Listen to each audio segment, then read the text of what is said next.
Ito yung bag na dinadala namin pag Sunday. We try na hindi sila gumamit ng gadget. As much as possible, nasa may seat lang kami and waiting and listening to the bus. Pero minsan hindi nila talaga kaya mag-stay hala. So, I gave them items such as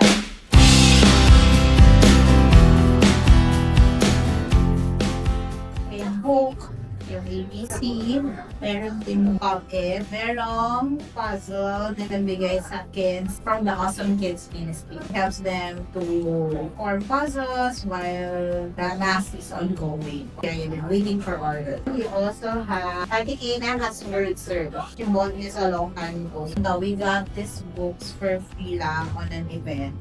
Sa story, tapos pwede rin sila mag-color. Kung tigisa yung prints. Ito, we bought this online. Meron siyang sariling pen. Can be reused. So, ito yung pen niya. Merong refills. Meron siyang numbers and then addition, subtraction.